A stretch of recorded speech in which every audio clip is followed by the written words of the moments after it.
Shalom. I'd like to give you my take as an Orthodox rabbi on the recent beatdown that Raja Jackson gave to Psycho Stu in what was supposed to have been a pro wrestling event with a staged move.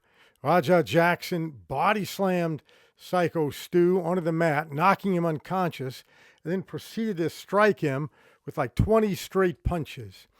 Now, I'm going to give you a brief excerpt here for context. I'm not going to show the whole thing because it's too violent, but I'll give you a link below for the original New York Post video where you can watch the whole thing if you'd like. But just to give you context, I'm going to give you a brief clip right here.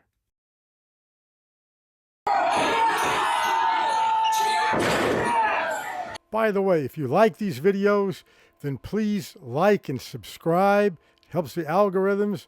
Also, I have a weekly newsletter that you're welcome to sign up for. That is where I relate to the Torah, to our times today. And you also might check out a membership in Institute for Torah and Semitic Languages. Okay, thank you very much. Now, that was a horrible thing that happened. And Psycho Stu, who allowed Raja Jackson to pick him up, expecting to be delivered a kind of takedown like pro wrestlers do, where it looks like they're killing the guy, but instead, it's staged. By the way, I'll never call pro wrestling fake again.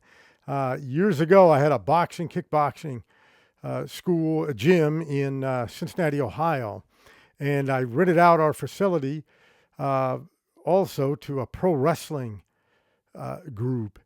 And I sometimes worked out with those guys.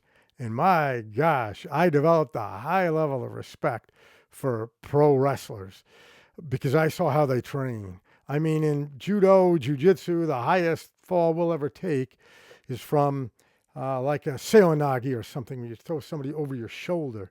But these guys are jumping off the turnbuckle and all kinds of crazy stuff.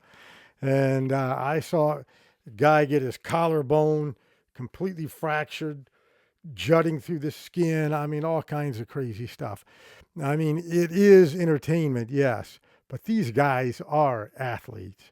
And I was completely impressed when I saw how they train. I also sparred with them and whatever. So, I know that the jiu-jitsu works even against guys that are bigger and stronger.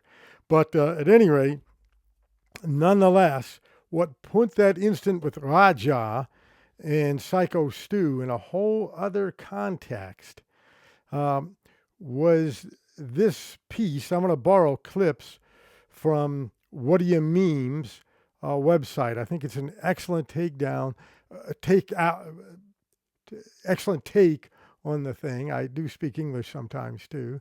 At any rate, it's an excellent take on the incident that may put everything in a whole new light for many of us. So watch this, and then I'm going to come back and give you my take as an Orthodox rabbi and what I think should happen here. He was humiliated by his dad, and the deeper you go, the more tragic it all gets, because before anyone even knew who Raja was, he was already carrying something heavy: the loss of his mom. It's hard growing up without a mom from such a young age. May God bless your mom's soul. Yeah, I appreciate that, man. Maybe one day I'll open up more about it. She's in heaven now. It sucks how she passed and everything, but I know she's in a better place. And even in that clip, you can tell that it still hurts, but it wasn't just the grief, it was the loss of the one parent who might have given him unconditional love. From that moment on, he just wanted to be accepted by the one parent he had left. As my friends be coming, they be like, "That's your dad. That's your dad." I'm like, "Yep, that's my dad." But unfortunately, that craving was never met because his dad didn't just fail to affirm him, he humiliated him. Sometimes it was framed as a joke, but the message always landed. My son's a vegan because he's a... Huh? You heard that? That's making you look bad. You trying to degrade and downplay your own kid. Man, you. Why you stepping on my shoe? Oh, look, I forgot to tie my shoe good. Can you help me out with that? Like they do from Fat Avenue. Yuck them out from Fat Avenue. Now, the more that you watch these clips, the more that a pattern starts to show. You start to see more and more clips of Raja clearly being hurt, but he doesn't push back, he just absorbs it. Why this shit wet? You been sparring with your feet? No. Why the f does it smell like feet, son? And it wasn't just words. On a podcast, he bragged about choking Raja unconscious and sending him to the hospital while Raja just sat there. I already got in a fight once. Oh, really? What, 2 years ago? Yeah. And what'd you do? Did you slam him on his head? Oh, yeah. That motherfucker went to the hospital that day. Oh, you put him to sleep? Yeah. Wow. He's not going to want me to tell what that fight was over. It was embarrassing for him? Yeah. I don't even. Something stupid? I ain't want him to talk about it. Why? Because You happen? It happened? yeah, I know. So there you can see Raja retreating in real time, but his dad keeps going. Like the story makes him look strong. And there were also moments like this. Come here. Don't do what I told you to do. Out of here. But even still, Raja still wanted to make his dad proud by becoming a pro fighter. So you can only imagine how he felt when his dad said things like this all the time. I'm gonna disown you, then I'm gonna adopt me another black son that's like 8 years old, and I'm gonna train him up to be a fighter. Ngannou Jackson is gonna be the son that I always wanted. He's gonna be a meat eater. That's what I'm gonna do. I'm gonna disown you. Yeah, I'm gonna Google how to adopt. I'm gonna adopt me a little black kid, and I'm gonna raise him up to be a fighter. I'm gonna turn him into a multi-motherfucking millionaire. And even when Raja finally won, when he did everything right, this was how his dad reacted. Man, I'm a proud dad. I gotta tell Roger something. I didn't want him to know, but I said if he win this fight, he can go pro. He's been begging me to go pro. I said I want him to have 10 fights, and I'm this proud of him. That was one of the proudest moments of Raja's life, and even then, his dad made it a punchline. So after years and years of this, it's not hard to see how someone could crack. And if you watch their vlogs, Raja usually comes across as pretty chill and generally pretty easygoing for the most part. So his eruptions seem to be out of character for him. But once you understand this background, Raja's outburst stops feeling random. It wasn't just a moment of rage, it was the inevitable overflow from years of shame. What I think really made things go dark. After Raja and Stu made up, his dad was streaming at the same time that Raja was, and then he called Raja to say this. Let me call my son. Hey, Yo. did you get jumped by a bunch of dudes in tights? Did you get jumped by a bunch of dudes in tights? No. You was hugging on a dude in some tights. Man, shut the Man, you shut the f up. I looked at your stream. You were hugging on some dudes, some booty shorts. I wasn't hugging on nobody. And after that call, his dad was mocking Raja for it, followed by Raja's own chat, who also piled in on Raja for being weak and not standing up for himself. And this is why his chat was getting to him so much. Oh, you think he's stronger than me? All right, Suave, watch. Shut the f up. Thought you wouldn't be talking like this if you was in front of me. It's also why he said things like, I'm too nice. Bet. My dad can't never call me a bitch. in that moment, it wasn't even really about Stu. It was about everything that came before. The years of humiliation and built-up shame all came out in that very moment. This is also evidenced by the fact that even after it was over, even after he left someone unconscious, he screamed about the one thing he heard his dad call him his whole life. Call me bitch and shit. Not no fucking bitch, bro. My son's a vegan because he's a. Because I'm tired of everybody playing with me, bro. Real. Now, first of all, I cannot even condemn what his father was doing, because I did some of the same things to my son many years ago, and it didn't work out very well for either one of us. So I'm not wanting to throw any stuff on his dad. The other thing is, when I heard Raja walk out saying, "My dad will never call me a B again," I don't want to get banned by YouTube, so I won't pronounce the word. Whenever I heard Raja say that, I cried, because there are too many memories of never measuring up to my dad. Now, first of all, look at the legacy he was trying to match up to. His dad was one of the best to ever step into the cage. I remember talking to Brandon Lee, Bruce Lee's son, when we used to train together in Torrance, California in the early 1980s. And everyone expected him to be his dad, Bruce Lee. But he was still learning how to develop his tools, just like the rest of us. And I actually felt sorry for him because of all of the pressure on him. We could just learn martial arts at our own pace, but he had to be Bruce Lee. Now, I've also talked about this with the children of other famous martial artists, including recently Huron Gracie. There are advantages and disadvantages to all of this.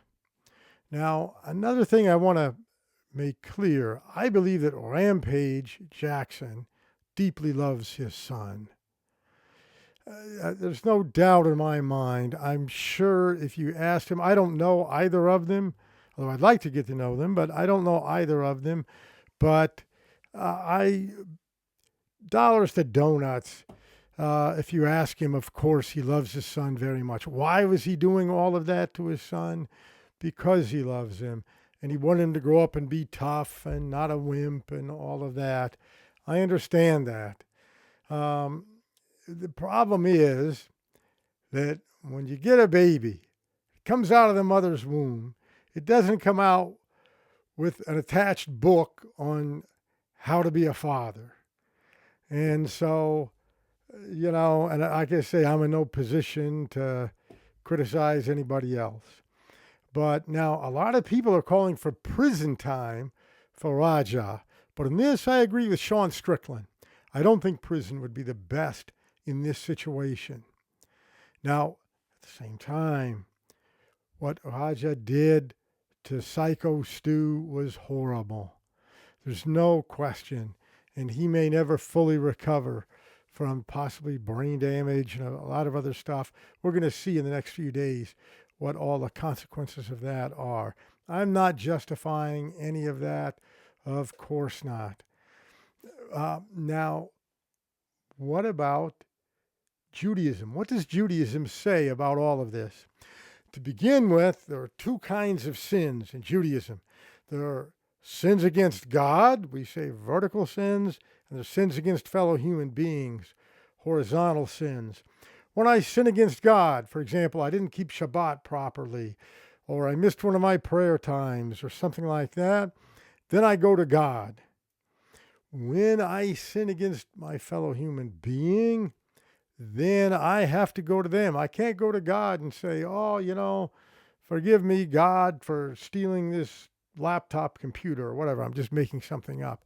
I have to make it right with that person first. So what would I say is the good remedy? If throwing Raja in prison, I don't think is the right thing to do, what is the right thing to do? From a Jewish perspective, there's no question. You got to go to Psycho Stu. Maybe not personally right now. Maybe just send an email or a letter or a text or whatever. This is modern day and I'm old-fashioned. But however it is, admit that what you did was wrong. Don't make any excuses. None of that. Admit that what you did was wrong. Tell him you are extremely sorry and certainly offer to pay all of the hospital expenses. I mean, if there's a lawsuit here, you're going to have to pay that anyway, plus a whole lot more. And ask, what can you do to make things right with Psycho Stu? That's what Judaism would say that you need to do. Now, divine forgiveness is something that's so hard for us to understand because we don't naturally want to forgive. If Raja did that to me, I'm not going to be in such a quick mood to forgive or whatever myself. But fortunately, God is not like us.